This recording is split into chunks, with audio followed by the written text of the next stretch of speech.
Como falar para uma mãe ou para um pai que o filho deles pode ser autista? Essa é a pergunta que a gente mais recebe nos comentários aqui do YouTube. Você assistiu a algum vídeo sobre autismo aqui no canal e pensou em alguém que você conhece, um sobrinho, primo, filho de amigos, etc. Como fazer para falar com os pais dessa criança sem magoá-los? Vem comigo que hoje eu vou te dar as minhas dicas para falar desse assunto tão delicado.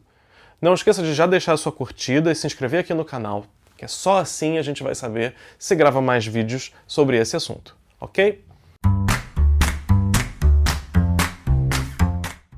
Primeiro de tudo, não se afobe. É comum enxergar alguns sinais de autismo em crianças típicas, sem que isso signifique autismo. A melhor coisa a se fazer é primeiro buscar mais informações. Aqui no nosso canal nós temos vários vídeos sobre autismo e a gente sempre fala que é preciso ter uma quantidade grande de sinais para que se caracterize o transtorno do espectro autista. Então, primeiro de tudo, leia mais, assista mais vídeos, eu posso deixar alguns links para outros vídeos sobre autismo aqui na descrição. Enfim, entenda um pouco mais sobre o assunto antes de falar qualquer coisa com os pais da criança, porque você vai precisar de algum embasamento para falar do assunto. Então, depois de pesquisar o assunto mais a fundo, você ainda acha que a criança em questão pode ser autista? Se sim, vamos em frente. Dica número 2. Evite a palavra autismo logo de cara. Infelizmente é uma palavra que assusta e pode deixar os pais na defensiva. Pense nos sinais que você enxerga na criança e em que situações eles aparecem.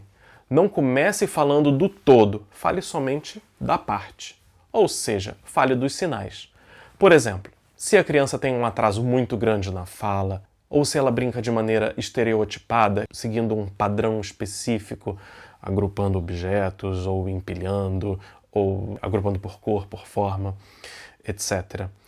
Ou se a criança faz steams, que são aqueles movimentos repetitivos autoestimulatórios. Ou se a criança não olha nos olhos, etc.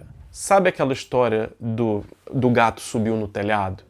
É mais ou menos por aí. Você fala de um sintoma, você fala de outro, vai avaliando como aqueles pais reagem, se eles estão sendo receptivos à sua conversa ou não, para ir medindo se você pode continuar falando do assunto ou se você deve parar.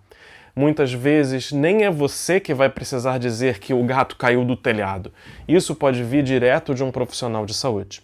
Dica 3. Foque na solução e não apenas no problema. Por exemplo, você não vai falar apenas "acho que seu filho pode ter autismo porque ele não olha nos olhos e ainda não fala, né?". Em vez disso, diga "talvez o Joãozinho não seja uma criança típica. Eu reparei que ele não olha nos olhos. Você já conversou com o pediatra dele sobre isso?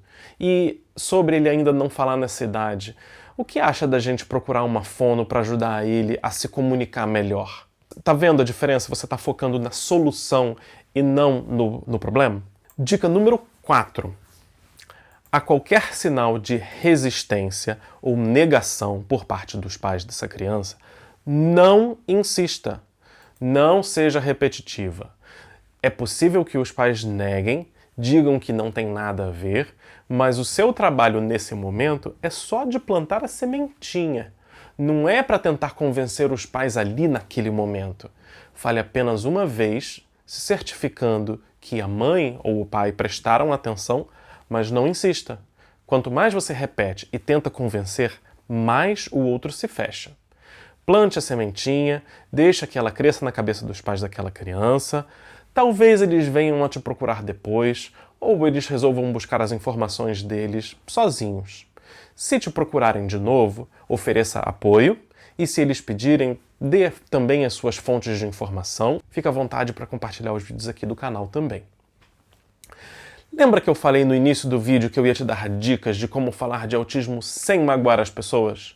Na verdade, isso fica um pouco fora do meu controle, né? Cada pessoa pode reagir de uma forma diferente. Isso vai variar de acordo com a personalidade, com a faixa etária, com o grau de instrução, com outros aspectos demográficos, aspectos subjetivos também. Algumas coisas são importantes para saber como tocar nesse assunto delicado. Muito vai depender da relação que você tem com os pais dessa criança. Eles são muito próximos? Eles fazem parte da família? Se forem pessoas próximas, você provavelmente conhece bem o jeito e a personalidade deles e talvez você consiga achar o momento certo de tocar naquele assunto. Mas não significa que seja mais fácil tratar do assunto, porque, naturalmente, você vai ter mais receio de magoar essas pessoas e afetar o seu relacionamento. Se forem pessoas fora do círculo familiar, você corre o risco de nem ser ouvido ou ouvida.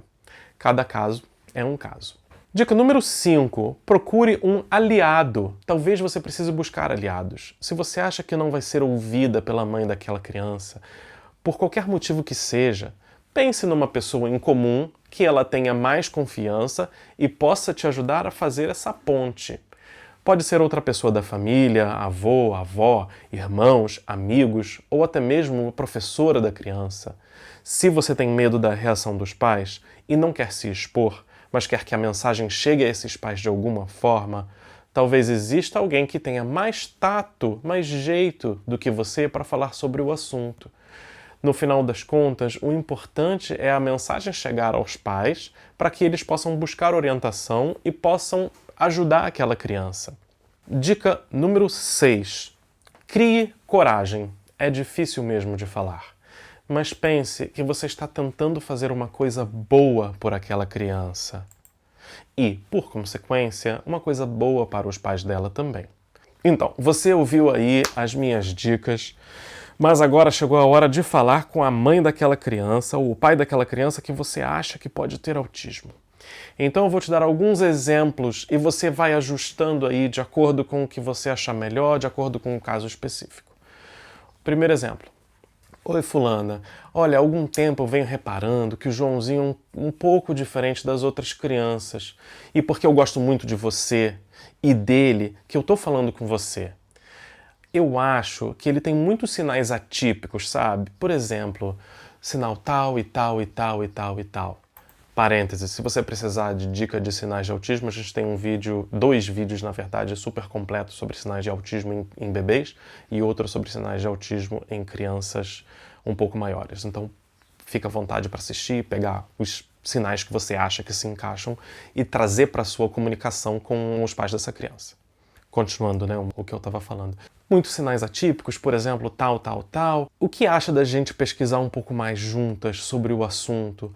O que você acha da gente falar com a pediatra dele? Essa é uma possibilidade. Outra. Fulana, eu estou longe de ser especialista no assunto, mas outro dia eu vi um vídeo que me fez pensar muito na Mariazinha, porque várias coisas que ela faz se encaixam numa condição específica. Eu posso te mostrar esse vídeo? Aí quando você tem a abertura da pessoa, você mostra o vídeo, e aí não é mais você falando, sou eu falando, é a Tata falando, são pessoas que tratam do assunto no dia a dia, e aí você já conseguiu criar aquela ponte que eu estava falando. Outra possibilidade. Fulana, eu não sei bem como falar sobre esse assunto, mas olha, eu tô com uma pulga atrás da orelha, sabe como o Pedrinho puxa a gente pelo dedo na hora de brincar, e como ele faz esses movimentos para frente e para trás. Então, eu vi num vídeo, ou eu li num livro, ou alguma coisa semelhante a isso, que isso pode ser mais do que só a personalidade dele. Eu posso te mostrar? E você pode também fazer referência a alguma situação específica para fazer um gancho, e você já sabendo que há outros sinais, e não apenas o que você vai citar. Assim, por exemplo, fulana, repara como o Paulinho se incomoda com o barulho do liquidificador, ou outros barulhos muito altos. Eu sei que cada criança é diferente, mas isso é uma coisa bem específica e ele poderia sofrer menos. Pegou um pouco o jeito da coisa? Quando você achar que tem abertura para usar a palavra autismo, sugira logo uma investigação com um neuropediatra ou um profissional de saúde competente. Você fala alguma coisa do tipo, a gente investiga, se ele tiver alguma coisa, existem tratamentos que podem fazer a vida dele ser mais fácil, e a sua também. E se ele não tiver nada, ótimo.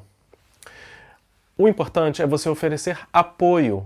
Pode ser que essa mãe não precise de apoio agora, mas em algum momento ela vai precisar.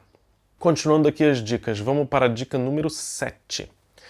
Se você não tem coragem de falar face a face, não tem problema. Isso não é vergonha nenhuma. É difícil falar com as pessoas, é difícil falar sobre assuntos delicados. Se você se sentir mais à vontade para escrever e mandar pelo WhatsApp ou por e-mail, não tem problema nenhum. Você escolhe o que você acha melhor, o que você fica mais à vontade e o que você acha que a pessoa recebendo essa informação vai se sentir mais à vontade também. A vantagem da comunicação escrita é que você pode reescrever 10 vezes antes de enviar. E você pode aproveitar e já mandar links de vídeos ou de textos de uma vez só. Então, eu espero que essas dicas e sugestões te ajudem a ajudar uma criança que pode ter autismo. Vença a sua vergonha, vença o seu medo. Se for por uma causa nobre, vai valer a pena. Eu, que estou do outro lado, sei que a descoberta do autismo em nossos filhos é uma jornada bem difícil. E a gente precisa contar com pessoas queridas, com amigos e familiares. Se alguém tivesse percebido algum sintoma no meu filho antes e tivesse me contado, talvez ele tivesse sofrido menos.